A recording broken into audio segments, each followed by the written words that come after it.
oftentimes it just doesn't make a huge amount of sense in the state of the game at that time. So I kind of disagree on this one. I know we actually had to like talk that. about it. Yeah. I don't. I think when you got the Twisted Fate there, they had so many opportunities to actually shove out through a side lane, start to get chip damage, and actually force a 5v4. There was like 2 or 3 situations where I saw like Doingby would TP to a side lane, not actually get anything from it, and then just Destiny to a team fight. I love how creative it is because you can see that teams don't know how to react optimally to those plays. So I remember the most prevalent one. I can't remember which series where he does do that. And then the enemy top laner goes and reacts instead of just staying grouped at the dragon they're about to fight for. So they still are able to force a fight and force picks with numbers advantage. And it happens almost every time. I think the way they use TPs, though not efficient, is creative and has won them a lot of games. I mean, creative is a word you'd affiliate with FPX anyway. In terms of V5, though, coming back, because we will talk a lot about FPX later in the show when we do mention regionals. But for V5, running into this matchup, we talked heavily about the story being early game, tempo-based compositions.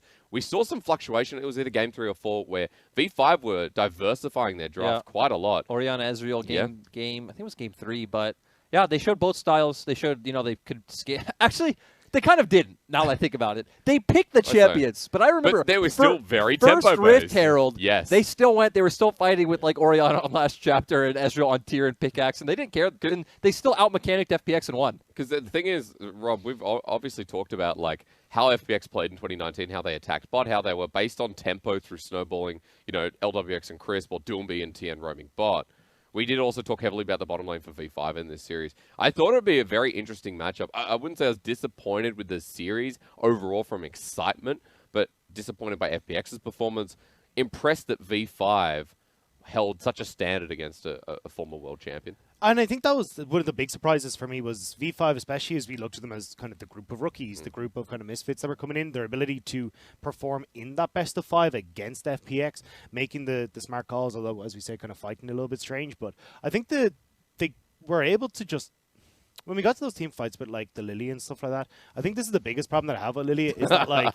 I love how you come back. We're setting up, like, attack a bot. Well, take us back to Lily. It was just...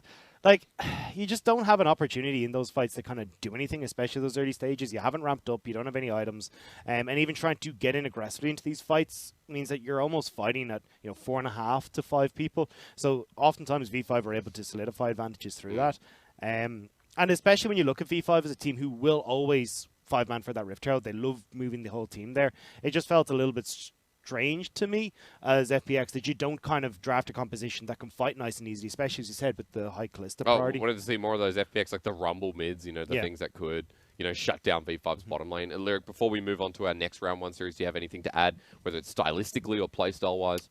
So stylistically, I think FPX actually wouldn't have even gotten the chance to do what they wanted bot lane, because actually V5 conceded bot. And they kept conceding dragons. That whole series, they gave up the first 2 dragons, and they just kept swapping for golden towers onto SAMD topside. So I actually think even the macro and the idea that V5 had coming in was just really smart. Yeah, I think it was a great series to watch and see why V5 were just beyond a sensation from their spring to summer run, that V5 were actually a good team. I say were because when we get to quarterfinals, we'll talk about that. But sorry, Lyric, don't want to make you bad.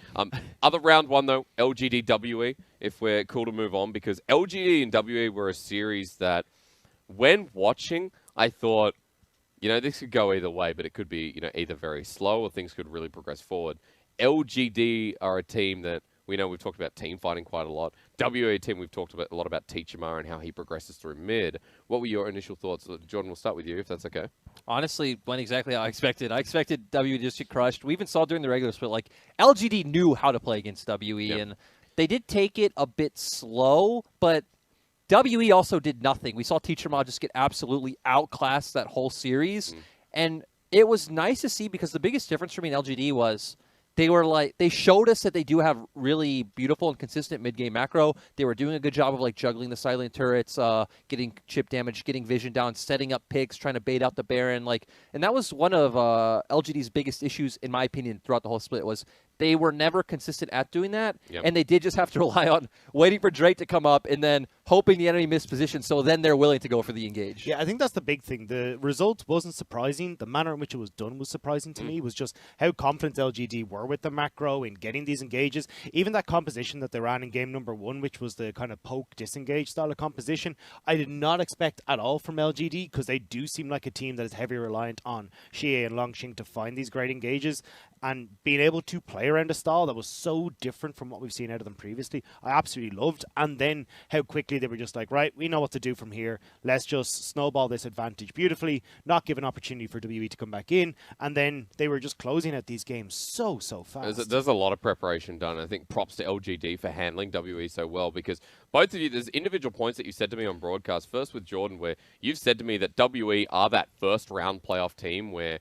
the dimensions of their compositions, etc., how it limits them. And then, Rob, you've also talked about those specific compositions and how the one dimension can be expanded on. I remember you talked about the diversification of Teachama specifically, but we never got beyond that because WE were still in their, in their format, still that one-dimensional, two-dimensional style, we can call it.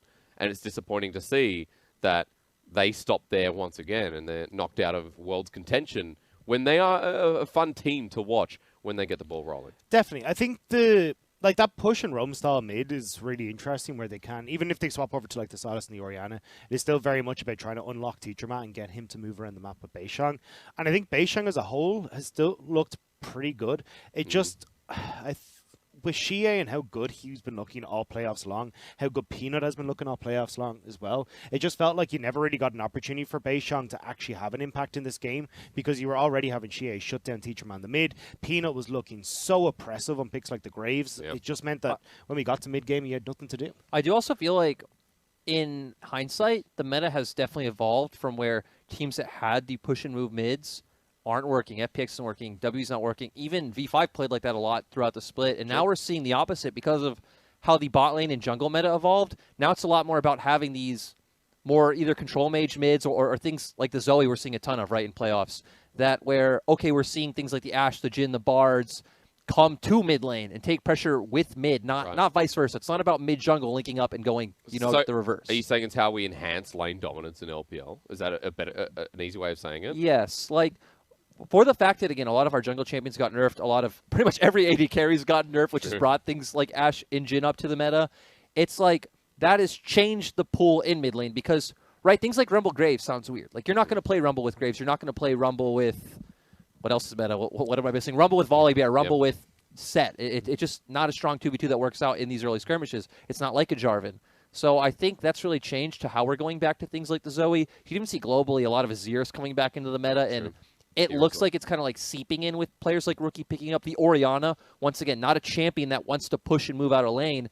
You'd prefer for your team to come to you. So it's kind of interesting to how the meta has shaped up, has kind of helped teams like Suning really do much better.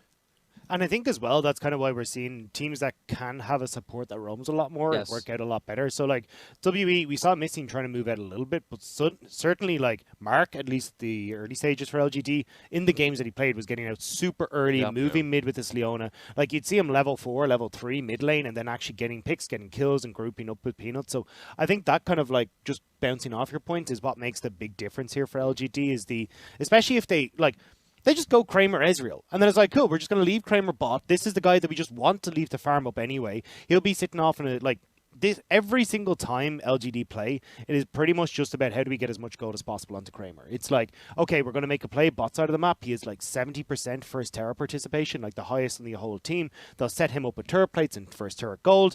Then they'll put him into either mid lane or actually rotate him up towards top lane to just pick up a bunch of CS. Right? Yeah, exactly. With everyone else so active on them, Kramer's always that failsafe. The amount of times I've seen Peanut level 3 gank bot is set, which is like very uncommon. Even when their lane is the one pushing it, like he'll still go in like the enemy tri-brush if they're on red side and try to set something up.